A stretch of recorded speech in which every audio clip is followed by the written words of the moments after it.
Okay, gang, hello and welcome to Signal of Doom, doing another YouTube video for the YouTube channel. Now, look, it's been a pretty late night for Davey last night. I was out on the town at a birthday party with my girlfriend, a pajama party. It's a rainy night in Georgia. I got the bleary eyes, a little bit of stubble starting to come into the equation. If you remember Elvis Presley leaving that Vegas hotel in limousine, and he's got the bleary eyes, and one of his aides just keeps wanting to hand him the glasses, and finally Elvis just slips them on. It's a rainy night in Georgia. Anyway, I'm coming here fresh with the news that matters. I have just watched the first two episodes of Black Lightning, the new CW show featuring Black Lightning. I was blown away. I went in with, to be honest, low expectations from the trailer, but then I'd heard good things. So in the end, that's what made me want to watch it. I'd heard from people I respect, I'd heard on Collider and other venues, just enough to make me think, this sounds like something worth checking out. And I'm glad I did. Look, it's very much how they're doing this, like, CW's DC's answer to Luke Cage, which was the Netflix show. The clear linkage is it's all black, which is great, and it works so well. Like a black superhero. It sounds like a concept that, feels like we should have been there about like 50 years ago, frankly. But that's kind of if I can say, that's the first buy-in for it. And then it starts with like really cool music throughout, like Strange Fruit was playing like a modern version of that song, and Black Lightning is what I like. Black Lightning he's probably pushing 40. He's a principal at a school. He's retired the Black Lightning moniker and activities years prior due to just how much it's taken out of him. I think the danger he's put himself and his family under, and he's sort of pulled away from it. So this isn't a rookie. This is kind of like the vigilante coming out of retirement, kind of Dark Knight Returns style, without him being so old. Like, he's still very sort of like in the prime of his life. Like maybe mid-30s is probably closer, but it's in that range. So it's not a rookie, and I enjoyed that with the story. In fact, it's a really cool vigilante tale, and that's what, like, half an episode in, I'm thinking, man, I'm really enjoying this, like, more than I expected. Why? And yes, the characters are great, the casting's good. I do like that they've gone all black for the show, because I think you have to really embrace it, and I think it works. It pops. But even more than that, just a basic vigilante tale, like, that was attractive, and it's a well-told show. 2 episodes flew by like water. I wasn't checking my phone. A little bit of promotion for the Signal in the whilst activities were going, but like, honestly, I was hooked. I was in. And I have read Black Lightning in comic books, but only when he's turned up in like Justice Leagues and stuff. And shout out to Daryl King, my friend.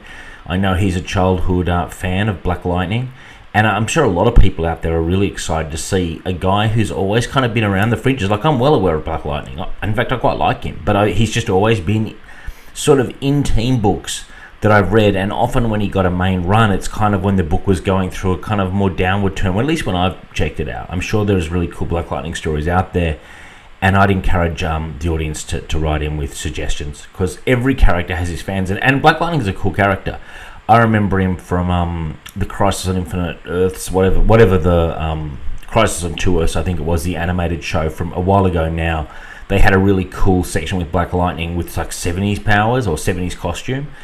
And when I critiqued the show, it really is perfect. The one thing that gave me pause originally when I saw the character design was the costume.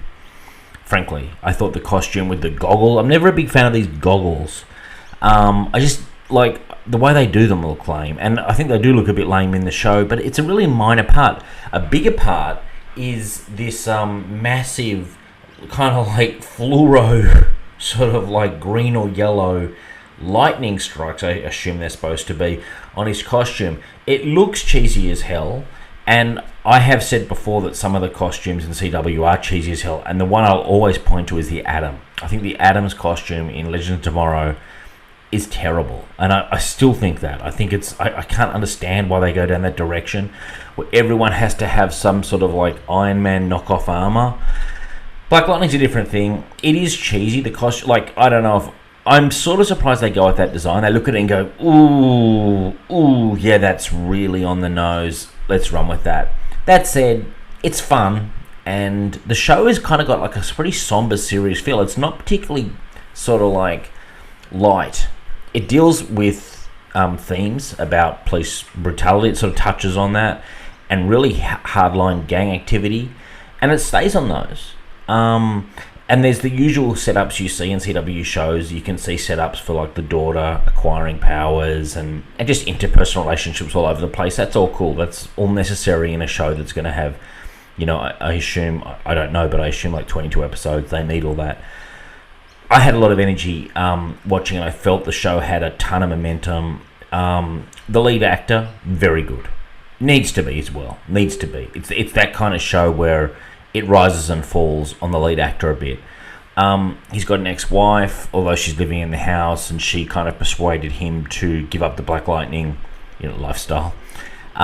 There's one of the most interesting things, aside from all the stuff I've mentioned, is they talk about how his powers an addiction, and there's one scene at the climax of the first episode where he's used his powers first time in about 9 years.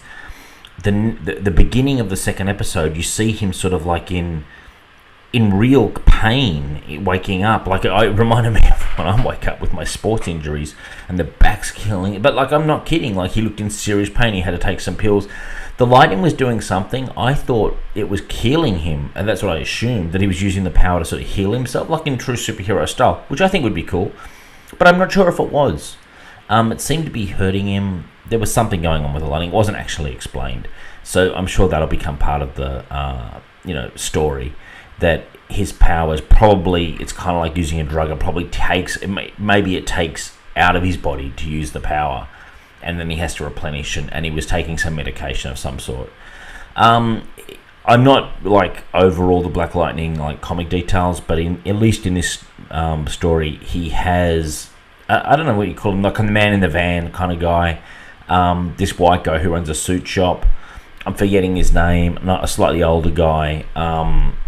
The ex-wife sort of knows that he pushes Black Lightning. He's really insisting on Black Lightning get to the, as he keeps saying, the source of the problem. And Black Lightning is like, you're not hearing me. I'm not going after the source. He's just trying to protect his kids. He's got some scamps. They're interesting. Like, I mean, every show needs them. And he's got like one girl who's at school, kind of late school, and she's having a few problems and stuff. And she's constantly, getting kidnapped, it feels, throughout the 2 episodes. But it works, it's good, and he's got one that's more civil rights sort of style. And, she's in a lesbian relationship with I think a stripper, or they said the club, so maybe not the club, maybe not a stripper, maybe I'm misinterpreting what she meant when she mentioned the club. But anyway, it's barely touched on, but it's touched on enough that it will be touched on later when they're looking for stories.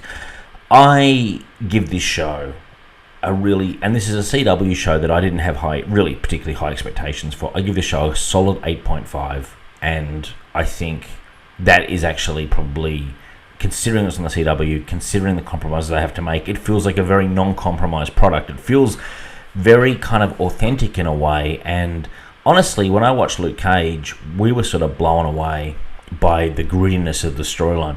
This maybe is a little bit more poppy, but not much. It's, I think, a really good commercial take on this situation, and I think a lot of people will stand up and pay attention. I wouldn't be surprised if Black Lightning is a breakthrough hit and talked about like in a couple of years' time as one of the better superhero. I'm not a huge CW guy. I've watched my fair share of Arrow. I quite like The Flash. We've definitely watched Legend of Tomorrow, but it's like not a guilty pleasure, but it's just you just put it on, it's fun. I never think about it afterwards. This had a little bit more pop to it. I think this is a particularly good show, and I would recommend Signal listeners at least give it a viewing. Check out the first episode and see what you think. And I can't think of any more high recommendation than that. Then it's up to the individual how they perceive it. Now, we've got some listener feedback that I wanted to quickly get through because we recorded the show on Friday. It's actually out now, but it's one of those situations where, of course, as soon as you publish the show and upload it, you start seeing emails from the previous show. It's just the way it works. Like, it's just Murphy's Law. So, 2 emails in particular that I want to go through. One's from Tommy Cowell. I'm just going to go with Cowell. because that's how it's spelled. That's how I'm doing it now, guys. Like, if I get it slightly wrong, my apologies. But I mean, I'm not a living dictionary. Okay. Anyway, here's Tommy's email, and thank you for writing in, Tommy. It's much appreciated. Hi, Dave. If you haven't recorded yet, unfortunately, I have a few impressions of Doomsday Clock 3. Let's get specific here, because I was like, Doomsday 3? There's a Doom. Okay, so anyway, 1. Generally, illustration captures great character movement, especially in the comedian Aussie fight scene. 2. I appreciate the world building with cut-ins like the adjournment. He's going to have to explain what that is to me, because I don't know. The movie's exposition and the connection with Lonely Mr. Thunder. Thank you. I thought that was Johnny. Is that Johnny Thunder? I hope so. To that point, excellent transitions from A to B to C storylines. Final panel on this is point 4. Final panel on page 16. Love how the blood running down New Rorschach's face in the shower recreates his mask. Rorschach panels.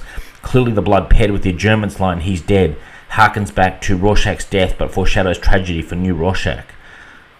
5. The Batman Journal scene with Rorschach in the Batcave is perfect comedic relief. I LOL'd. Here's a great show. I look forward to listening. Haven't checked out your review yet. And the bar scene with Mime and Marinette. Holy smokes, killer. Well, we did review it, and neither Stu or I were particularly over the moon. But that said, I think there are some good points here. I'm going to give it a reread, in fact, Tommy, because I read it and I wasn't connecting with it, but I was also a bit like, it's not you, it's me, because I was just in that zone where I just wasn't really ready to take in the sort of like, kind of like fairly serious tone and sort of slow storytelling style. So I'm going to give it another chance, because I really do love that the comedian's back. Can I just say that? Like, I hope the comedian sticks around. I think he's one of the Watchmen characters who would work in the DC universe, doing his own thing and stuff. Like, I don't know. It depends what they do with him, I guess. Like, the comedian's a cool character. He looks really cool, but could they write shit stories with him in these solo books? Yes, of course they could. Could they do cool stories with him? Like, I reckon it'd be awesome, but will they do it? Who knows? I mean, I guess if they do Deathstroke and he's doing missions for money and stuff, they can do the comedian. It would be cool to see him as like government operative, shadow operative, that kind of thing. I mean, that's a comic, if it put a good creative team on, I'd buy. Repellent character in a lot of ways, obviously, but also a very intriguing character who I felt always had some of the best lines in Watchmen. What happened to the American dream? We're living it. As he guns down that protester. Okay, so that's Tommy. Now I've also got, and just excuse me while I bring this up, I've also got an email suggestion from one of our listeners, Adam Crouch. And thank you again for writing in, Adam, because we really do appreciate that. And while I bring that up, it's a little bit of a wait. It's one of these things like, Dave, could you edit it out? Yeah, I could, and save myself 4 seconds, yeah. Okay, here we go. From Adam. Hey, Dave and Stu, I've really been enjoying the show. When the signal shows up on my feed, it's always the first episode I listen to. Good, thank you, Adam. I appreciate that. I wanted to throw out a few reading suggestions. Oh, that's right. I'm calling for suggestions for people. So I guess I'm going to have to take notes on this, Adam, because I'm calling for suggestions from the audience. If anyone has any, books that they want, comic books, like they want Stu and I to read, please feel free. And if you want to throw in like animated movies or something as a suggestion, that's fine too. I want to throw out a few reading suggestions on some of my favourite books to help switch things up on the Punisher smorgasbord. It's a dig at me. Uncanny X-Force by Rick Remender. This book is fire, boys. The first 4 trades are probably some of the best X books I've ever read. Okay, noted. Charles Soule's Swamp Thing. I won't say it's the best Swamp Thing, but it's my favourite Swamp Thing. Legion Lost. This is something I would seriously want to do. I'd do all the above, but this I want to do. This is not the subpar New 52 series, but the 12 issues Legion Maxi series from the 2000s. Probably one of the greatest Legion stories of all time, along with Great Darkness Saga. I, Vampire. These 20 issues with Joshua Hale Fialkov and Andrea Sorrentini, Old Man Logan, are probably the best vampire comics I've read. Okay, that's cool. Justice League of America by Brad Meltzer. Fun. I have read that. It is fun. James Robinson's Starman.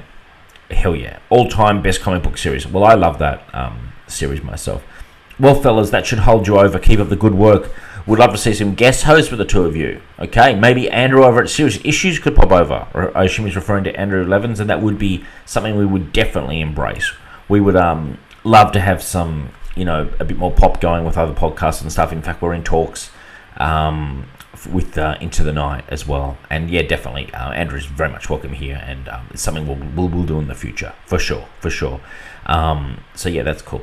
Now, okay, so look, thank you very much for subscribing to the channel. Thank you very much for putting up with my bleary eyes and unshaven appearance. I hope you've enjoyed my Spider-Man t-shirt. It glows in the dark.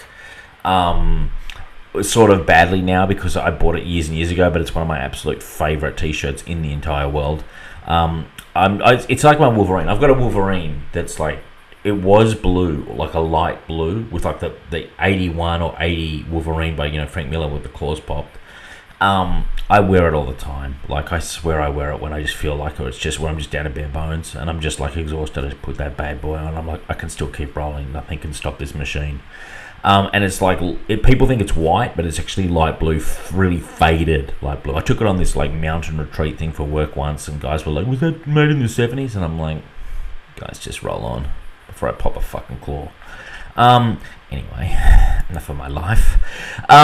Okay, thanks. Subscribe to the YouTube page and hit like on Facebook. Any questions, pop them in. This will come up now. I'll do another one later this week. Coming up potentially today or tomorrow will be an episode with Drew DeRacy on the Iron Man. We're doing the first half of Iron Man Stark Wars, the Epic Collection. I don't know why I put that in quotes. That is the title. And I really appreciate it. Stu will be back here on Thursday night, so you'll have another episode on Friday of The Signal as well. And we are doing Marvel Secret Wars, and I have currently read 0 pages, so I better get my ass on it. Okay, cheers, bye!